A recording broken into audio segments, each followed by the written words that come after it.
रमज़ान मुबारक के बहुत सारे मसाइल ऐसे हैं जो उमूमी तौर पर लोग नहीं सीखते। एक तबका है हमारा जो ये जहन में सोच रखता है कि अगर हमने दीन का कोई मसला सीख लिया, कोई बात सीख ली तो अमल करना ज़रूरी हो जाएगा, लिहाजा आसान हल ये है कि सीखो ही ना। वो ये समझते हैं कि हमने सीखा नहीं होगा तो क़यामत वाले दिन आसान ये हल होगा कि हम ये कह देंगे कि हमें पता ही नहीं था। तो जिस चीज़ का इल्म ना हो उस चीज़ की माफ़ी हो जाती है, जबकि जो फ़र्ज़ उलूम हैं सीखने, उनको ना सीखने का गुनाह भी होगा। आक़ाए दो आलम सल्लल्लाहु अलैहि वसल्लम ने इरशाद फरमाया उतलुबुल इल्म मिनल महदी इलल लहद, फरमाया माँ की गोद से लेकर कब्र तक इल्म हासिल करो। और फरमाया तलबुल इल्मी फरीदतुन अला कुल्ली मुस्लिमिन व मुस्लिमतुन, फरमाया कि इल्म दीन का हासिल करना हर मुसलमान मर्द और औरत के ऊपर फ़र्ज़ है। हर मुसलमान मर्द और औरत पर फ़र्ज़ है। और कौन से उलूम का सीखना फ़र्ज़ है?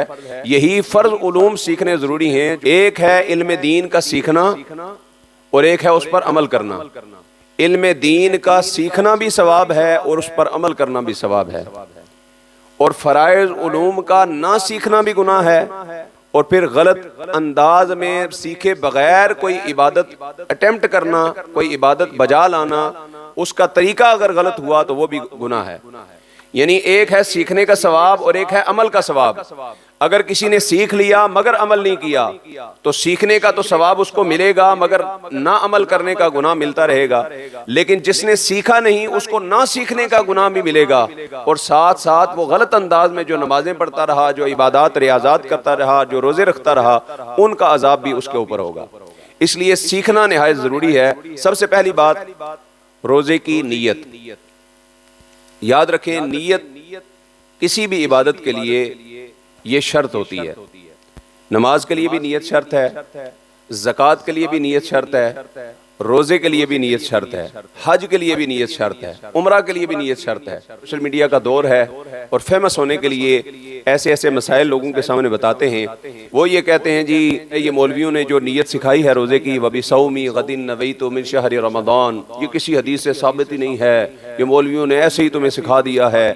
तो उन्होंने क्या करना होता है? फितना क्रिएट करना होता है। ये ख्याल, ये सोच है ही नहीं कि लोगों की इस्लाह कर सकें। वो चाहते हैं कि बस हम मशहूर हो जाएं। तो मशहूर होने के लिए वो मसला छेड़ेंगे जिस मसले का फ़राइज़ व वाजिबात के साथ कोई ताल्लुक ही नहीं है। और वो मसला आम दीन के अंदर उमूमी तौर पर उलमा ने जो मुस्तहब के दर्जे में रखा है, उसको जो है वो सामने लाकर उसके ऊपर घंटों डिबेट की जाएगी। लोगों का वक्त ज़ाया किया जा रहा है और फजूल लोगों को टेंशन और परेशानी का शिकार किया जा रहा है। नीयत ये शर्त है हर इबादत के लिए, जरूरी है। अगर रोजे की नीयत नहीं होगी तो रोजा ही नहीं होगा। और इसके दलील बुखारी शरीफ की पहली हदीस मुबारक है। हज़रत सैयदना उमर फारूक रज़ियल्लाहु ताला अन्हु से मरवी है कि आक़ाए दो आलम सल्लल्लाहु अलैहि वसल्लम ने इरशाद फरमाया इन्नमल आमालु बिन्नियात, आमाल का दारो मदार नीयत के ऊपर है। अगर नीयत ही नहीं होगी तो इबादत कैसे होगी?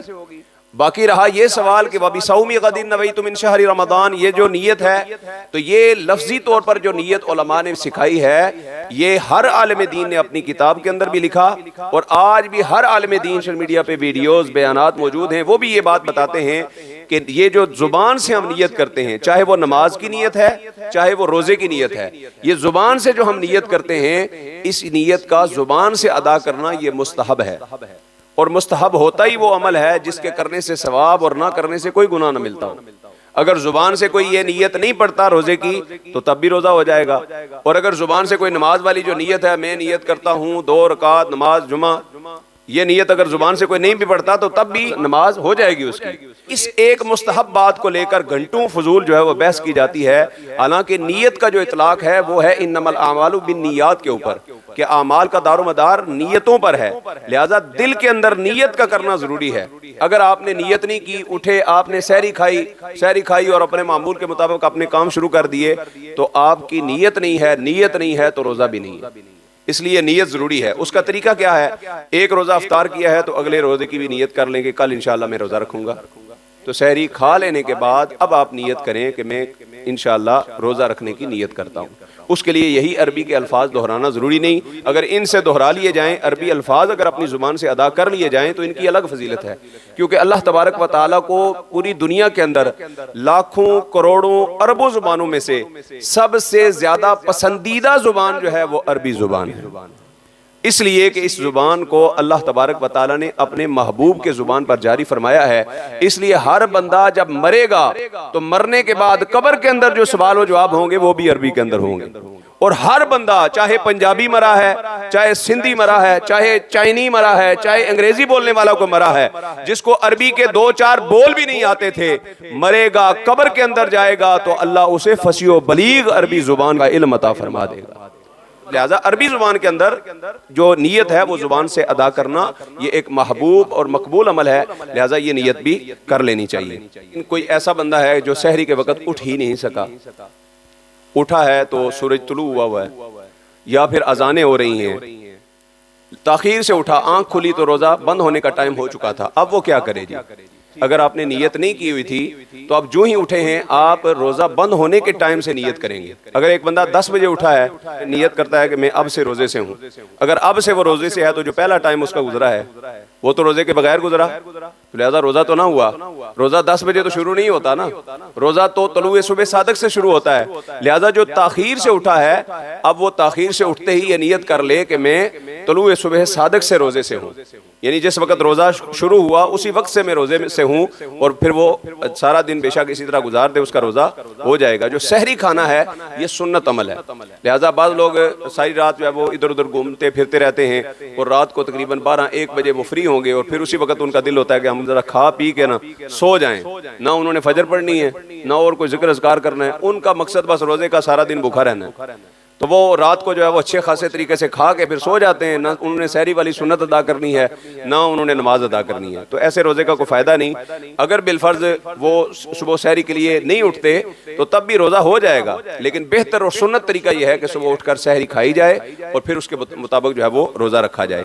3 तरीकों से रोजा टूट जाता है। एक है आमदन, जान बूझ के रोजा आपने तोड़ा। एक है खताअन, गलती से रोजा टूट गया। एक है सहवन, भूल कर रोजा टूट गया। पहला जो है आमदन, जानबूझ कर रोजा टूटेगा जो, इस रोजे का कफारा भी अदा किया जाएगा। और कफारा क्या है? या तो 60 रोजे रखने हैं एक रोजे के बदले में, या 60 मिस्कीनों को खाना खिलाना है। एक रोजे का कफारा कहते खैर ये कोई गल नहीं, रमजान तो बाद असी रख लांगे। बगैर किसी उज़्र शरई के रोजा छोड़ना ये गुनाह कबीरा है। और उस रोजे की कज़ा सिर्फ एक रोजे से नहीं होगी, उस रोजे की कज़ा में आपको कफारे के तौर पर 60 रोजे रखने पड़ेंगे जो बगैर किसी उज़्र के, बगैर किसी वजह के। एक है कोई मरीज बंदा, उसने रोजा छोड़ा उज़्र की वजह से। कोई मरीज था शुगर का, उसने रोजा रखा, रोजे की नीयत से सुबह उसने रोजा रख लिया, लेकिन दिन को उसे महसूस हुआ कि रोजा पूरा नहीं हो सकता, तो उसने अगर तोड़ दिया है तो ये उसका शरई उज़्र था। कोई बीमारी लाहिक हो गई, कोई परेशानी ऐसी आ गई जिस वजह से रोजा टूट गया, या सफर था या मरीज था पहले से ही, उसने रोजा नहीं रखा, तो उसकी तो सिर्फ कज़ा है।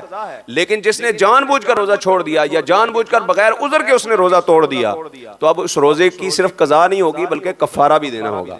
और कफारा 60 रोजे या 60 मिस्कीनों को खाना खिलाना है। उसके बाद दूसरा है जी खताअन रोजा टूटना, यानी गलती से रोजा टूट गया। गलती से रोजा टूटने का मतलब यह है कि रोजा याद था मगर कोई ऐसा अमल किया जिससे रोजा टूट गया। जैसे वजू करते हुए कुल्ली के लिए मुंह में पानी आपने लिया, रोजा याद था कि मेरा रोजा है, हलक से नीचे नहीं जाना चाहिए, लेकिन कुछ ऐसा हुआ कि अचानक आपके हलक से कुछ पानी नीचे उतर गया, रोजा आपका टूट गया।